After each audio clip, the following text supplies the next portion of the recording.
यद्भावमाप्तुं हृदि वाञ्छसित्वं सक्तोषि यद्भावयुतैर्जनैश्च प्राग्वासनाभिर्निचितोषियाभिः उत्पद्यते ते त्रिभिरध्य भावः।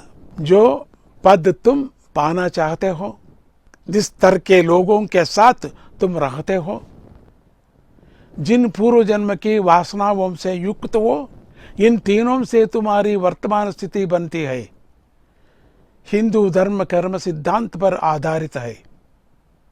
यह सिद्धांत क्रिया और प्रतिक्रिया तथा कारण और प्रभाव के सिद्धांतों पर आधारित है। यह सिद्धांत कहते हैं कि जो कुछ मनुष्य करता है वह उसी रूप में उस पर प्रतिक्रिया करता है। यदि वह अच्छा करता है तो उसका परिणाम अच्छा होता है, और यदि वह कुछ बुरा करता है तो बुरा नतीजा पाता है। कर्म का फल मिलता अवश्य है, इसी जन्म में या फिर अगले जन्म में। जैसे ही मनुष्य कर्म करता है, उसके दिमाग में उस कर्म का संस्कार बन जाता है। यह संस्कार वासना या प्रवृत्ति के रूप में उसके दिमाग में रहता है तथा उसी प्रकार के कर्म को बार बार करने के लिए प्रवृत्त करता है। उदाहरण के लिए, कोई मनुष्य जब पहली बार चोरी करता है तो वह कर्म एक संस्कार वासना के रूप में उसके दिमाग में स्थापित हो जाता है, और यही संस्कार उसे फिर से वही कर्म करने के लिए मजबूर करता है। वासना से प्रेरित हुआ और जब दूसरी बार चोरी करता है तो वह संस्कार और मजबूत हो जाता है। इसीलिए प्रत्येक कर्म के बाद वह संस्कार और अधिक सुदृढ़ होता चला जाता है। अंत में वह वासना उसे अपना दास बना लेती है और वह पूरी तरह से एक चोर बन जाता है।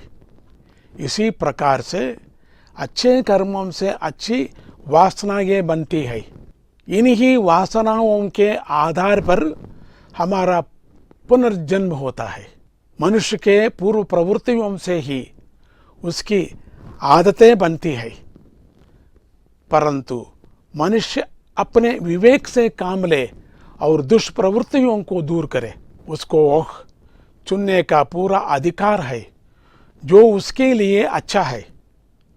वह अपने मित्रों का चुनाव करे और अच्छी संगति में रहे।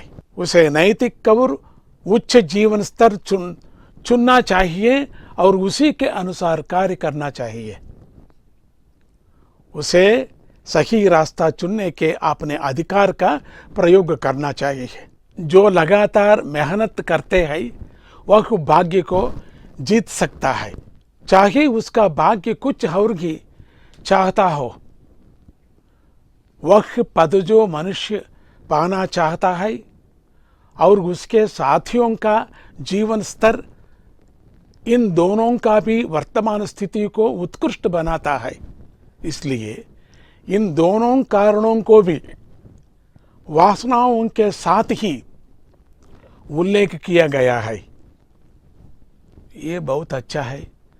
और एक बार सुनना, ये एक बहुत अच्छा उदाहरण है। श्री गुरुदत्त। ओम नमः शिवाय।